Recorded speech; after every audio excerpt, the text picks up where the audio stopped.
In today's video, I'm going to teach you how to buy iPhone with Affirm. Buying an iPhone with Affirm is straightforward once you know the flow, and I'll walk you through it from start to finish so you can check out confidently. First, shop at Apple just like you normally would. Pick your iPhone model, storage, color, and any add-ons like AppleCare or accessories. Take a moment to note the full total, including taxes and any shipping, because you'll need this amount shortly. When you're ready to check out at Apple, you'll be asked for a payment method. Rather than paying with a traditional card, you'll use a one-time virtual card from Affirm.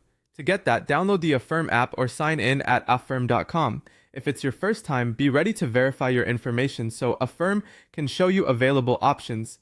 Next, request a virtual card from Affirm. In the app or on the site, choose Apple as the place you'll shop and tell Affirm how much you want to spend. Be sure to include everything in your Apple cart: phone, AppleCare, accessories, taxes, and fees, so the card covers the full purchase without hiccups. Affirm will then present payment plan options. Choose the plan that works for you based on the term length and total cost shown. You'll see the monthly payment amount and when your first payment is due before you commit. Once you select a plan, Affirm generates a one-time use virtual card.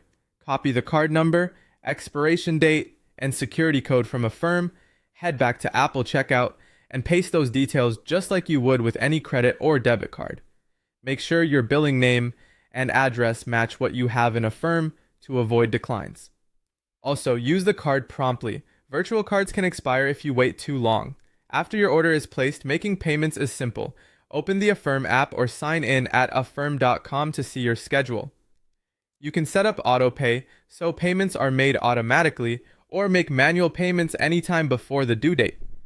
Turning on notifications is a great way to stay on top of your plan. If a payment is declined and the order can't be completed, the order will be canceled.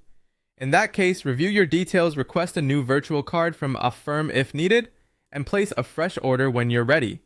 And that's it. Shop at Apple, request your Affirm virtual card, choose a plan, complete checkout, and manage your payments with ease.